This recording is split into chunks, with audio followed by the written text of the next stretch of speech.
तो CAPF aspirants, इस video में हम लास्ट थीम ले रहे हैं। इसके पहले मैंने भी बोला था कि लास्ट थीम है सीरीज, जो एक्सपेक्टेड ऐसे क्वेश्चन की जो सीरीज है उसका ये लास्ट थीम है, वो है इकोनॉमी। इसके पहले मैंने वीडियो अपलोड किया था, उसमें भी मैंने लास्ट थीम बोला था, वो मैंने गलती से बोला था। इकोनॉमी वाला ये लास्ट थीम है, ये 13 थीम है और ये लास्ट थीम है, इकोनॉमिक बेस्ड ऐसे क्वेश्चन। तो ये ऐसे क्वेश्चन के अगर आंसर आपको आंसर्स चाहिए तो आपको इस बुक में मिल जाएंगे, और कुछ आंसर्स आपको टेलीग्राम ग्रुप में मिल जाएंगे, वो है फ्री पीडीएफ आपको मिल जाएगी, मगर ये बुक को आपको बाय करनी होगी। तो मैंने कई थीम्स पर ऐसे क्वेश्चन की लिस्ट आप लोगों को दी और सबके आंसर्स अवेलेबल है स्टूडेंट्स। ऐसा कोई भी ऐसे क्वेश्चन नहीं है जिसके आंसर्स अवेलेबल नहीं है। अब मैं इकोनॉमी वाला थीम ले रही हूँ। तो स्टूडेंट्स, इसमें पहला जो है जीएसटी अचीवमेंट एंड फेलियर, ये इसलिए दिया है क्योंकि 7 साल हो रहे हैं जीएसटी के 2024 में। तो इसीलिए क्वेश्चन है कितना उम्मीद है ये आने का मैं बता नहीं सकती हूँ, मगर 7 साल पूरे हो गए हैं तो हो सकता है क्वेश्चन आ जाए achievement and failure. Crypto currency पे क्वेश्चन बहुत इंपॉर्टेंट है। मैंने इस पे आर्गुमेंट क्वेश्चन भी बनाया हुआ है। ये इसलिए इम्पोर्टेंट है क्योंकि 2023 में गवर्नमेंट ने क्या किया है कि वर्चुअल डिजिटल एसेट है उस पे भी अब टैक्स लगेगा 30% का।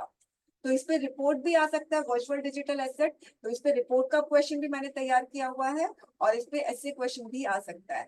तो ये वर्चुअल डिजिटल एसेट है, इस पे एक क्रिप्टो करेंसी आ जाएगा और एक virtual digital asset, direct question report पे आ जाएगा।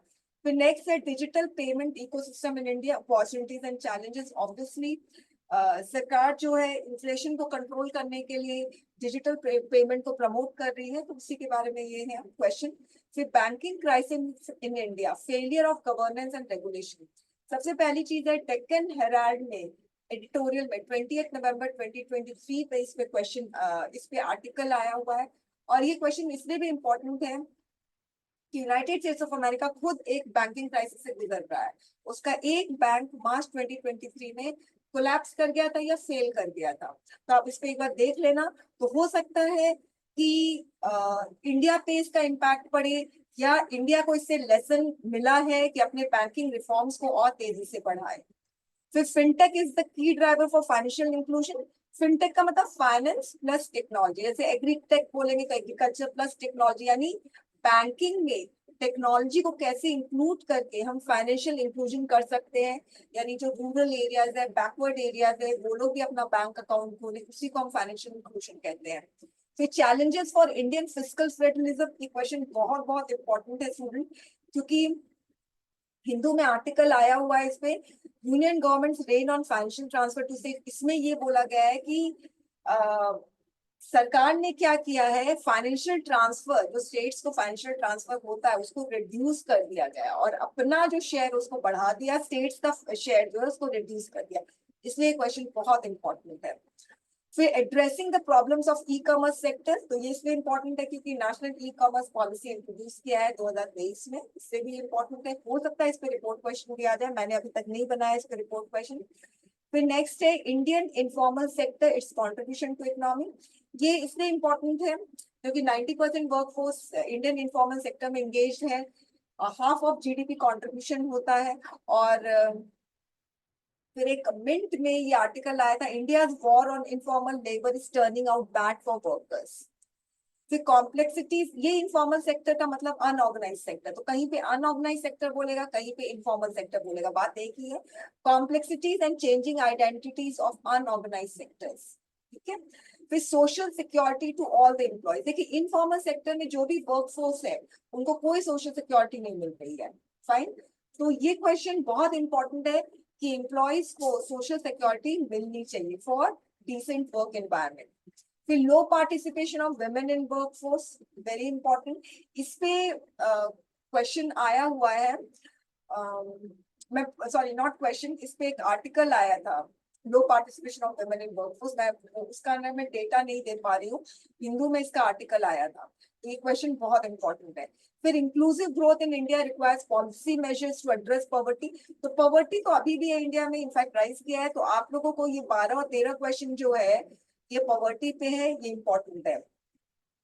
Will another global financial crisis affect India, तो ग्लोबल फाइनेंशियल क्राइसिस पे क्वेश्चन आने की उम्मीद इसलिए है क्योंकि यूएन ट्रेड एंड डेवलपमेंट ने ये रिपोर्ट किया है कि इकोनॉमिक ग्रोथ जो है स्लो डाउन किया है 24 में, ठीक है। और पहले तो पेंडेमिक की वजह से स्लो डाउन किया था, अब वॉर की वजह से स्लो डाउन कर रहा है। तो हो सकता है, दो जगह वॉर हो रहे हैं, तो हो सकता है कि इससे पूरी दुनिया एक ग्लोबल फाइनेंशियल क्राइसिस से गुजरे। फिर नेक्स्ट है build strategic disinvestment boost the Indian economy. ये क्वेश्चन इसलिए भी इंपॉर्टेंट है क्योंकि गवर्नमेंट ने इस बार टारगेट मिस किया है डिसइन्वेस्टमेंट का। फिर जो 16-17 क्वेश्चन है ये बहुत इंपॉर्टेंट है क्योंकि इंडिया जो है वर्ल्ड थर्ड लार्जेस्ट इकोनॉमी बनने जा रही है, मगर जो इकोनॉमिक ग्रोथ हो रहा है वो जॉबलेस ग्रोथ हो रहा है क्योंकि अनएम्प्लॉयमेंट भी बढ़ रहा है और इकोनॉमिक ग्रोथ भी हो रहा है।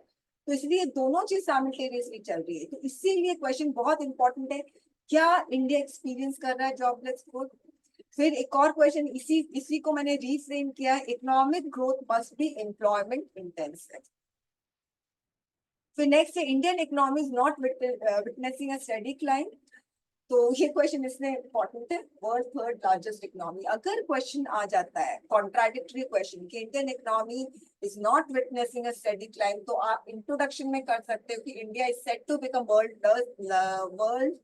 Third largest economy.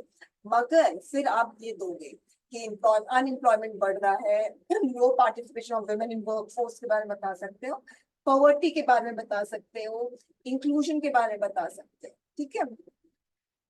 फिर is India ready to move ahead from make in India to make for world.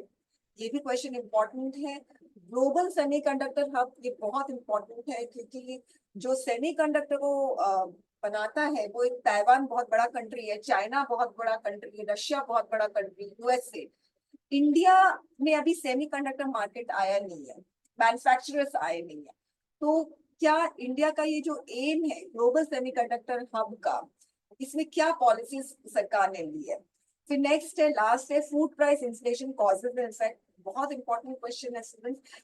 हालांकि rising prices cause and effect इसका क्वेश्चन पूछ लिया है, मगर फूड प्राइस इन्फ्लेशन के बारे में नहीं पूछा, तो हो सकता है ये क्वेश्चन आ सकता है। Okay, thank you very much students.